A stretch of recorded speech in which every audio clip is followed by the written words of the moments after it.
Hi, Hello, everybody. it's WaltZilla. and Samantha back with what we're calling some ugly truths. Ugly. Ugly. Okay, the first one is reactions you may receive. By this, we mean that unfortunately, you may not get the support that you think you may get because you're doing something positive by getting healthy and losing weight.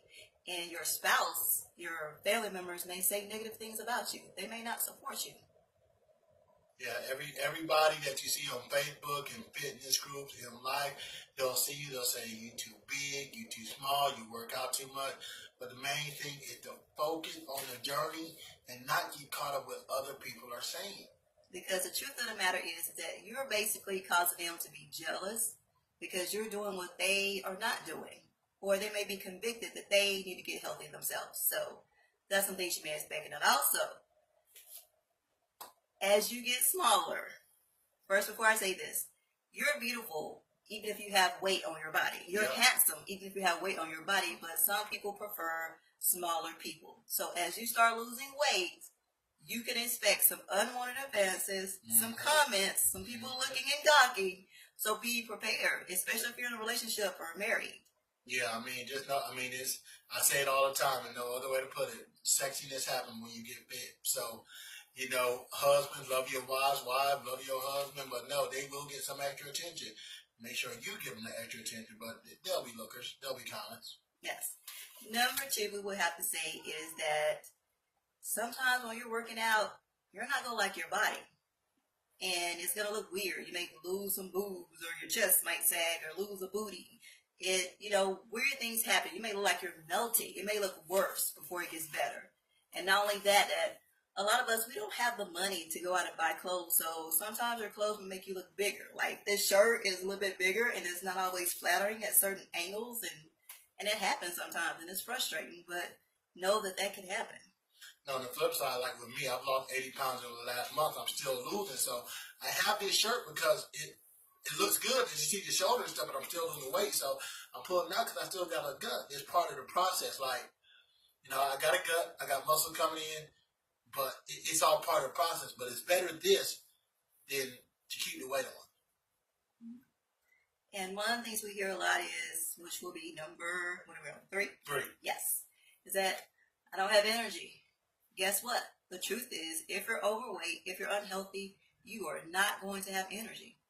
But if you work out, you will get energy. I promise you. That's with my experience. I shared this in the last video. I'm not going to go into details, but that happens sometimes. And then not only that, but the stresses of life, just mental, emotional things that you go through make you tired physically. But if you work out, it will help to relieve some of the stress that you go through.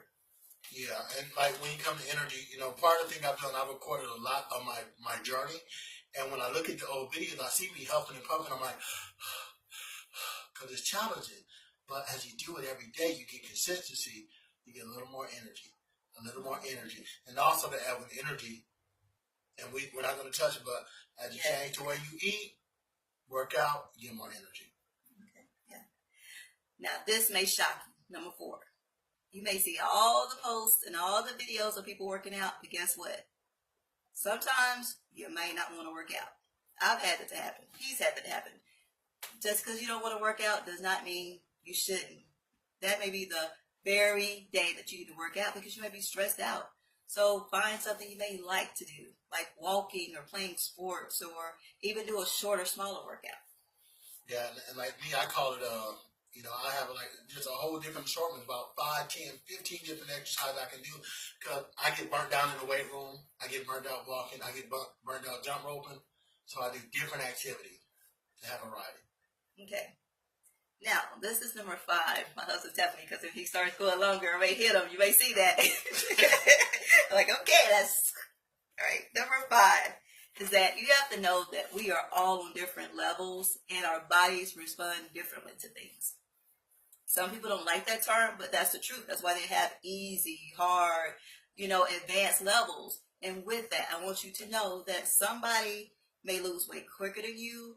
They may be able to lift more than you.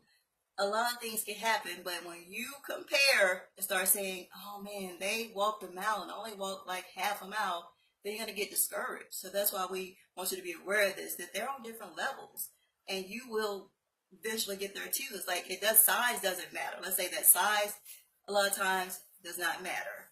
It's like once you start doing this thing, you don't have to be skinny to do something. You can outwork somebody else who is small. You know, they may be smaller at the moment, but it's all about being on different levels, and that's something to always keep in mind.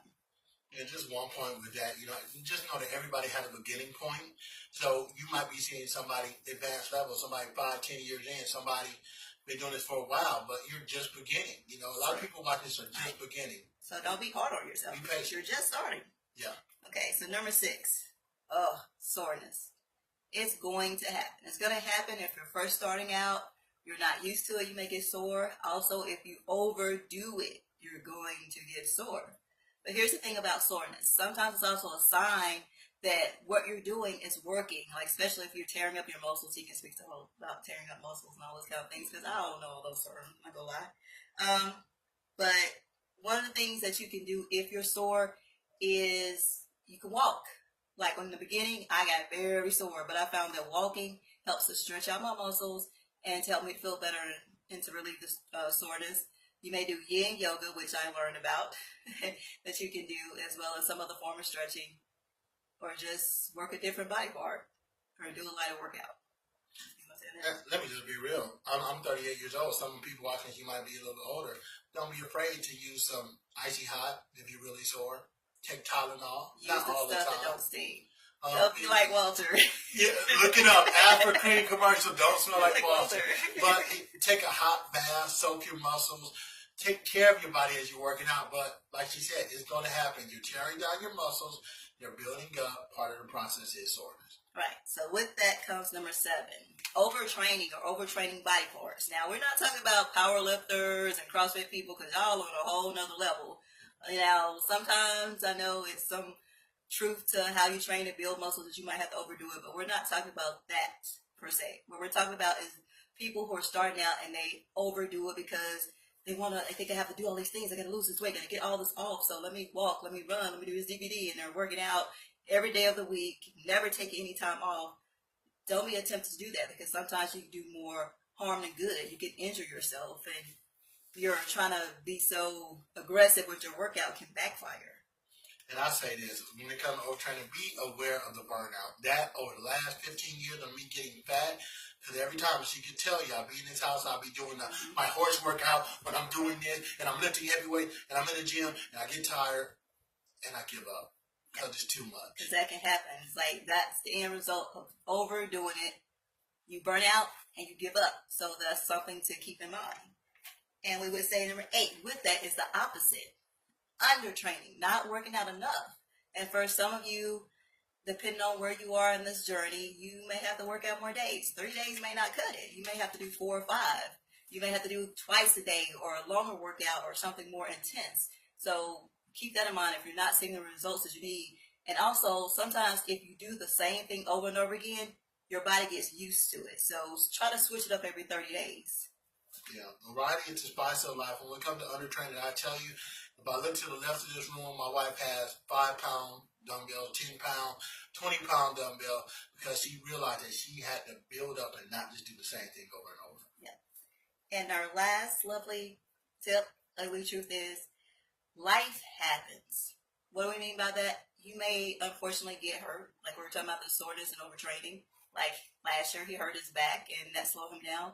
But it's not a stop time. It's not a setback. It's just do things differently. Now, unless your doctor says, do not move this body part because it can cause more damage or harm, then don't do it. But if they just simply say, don't use this body part, then do that. You can do other body parts. You can sit in a chair. You can lie on the floor. You can prop that body part up depending on what is injured. But you can find other ways to work out, even though you may have a bad leg or knee or arm or what have you. And not only that, it's just, y'all, other things happen in life. Financial things happen. Kids happen, stress happen. Like, we're experiencing life right now that we're having car issues and other things on top of everything that's going on. And instead of stressing out and saying, okay, you know what, life is happening, all these things are going on, I can't work out. That's the last thing you need to do, because one, exercise is a stress reliever, and you don't need to get overweight because stress will cause weight on your body. So know that things happen. Just because life happens does not mean that your exercise and your fitness has to also suffer. And like she said, and one thing, you want to be careful, but you don't want it to be a total escape, but it could be somewhere where you can zone out and tune in. Life is happening, heck is happening all around me, but I'm working on my body. And I want y'all to see this because I don't have any weights, and you can see my muscles working. So if my knees were hurt or my back was hurt, I can still work out. You overcome your obstacles because life is going to happen. I can guarantee you that it's going to rain at some point. It's going to be a storm. Mm-hmm. So reach out. You gotta live life. You gotta still commit to take care of yourself. Right. So we hope that this helps. We're trying to keep these short and sweet, and we will be back with another things we've learned along the way. So thank you guys. Thank you. God bless y'all. Bye.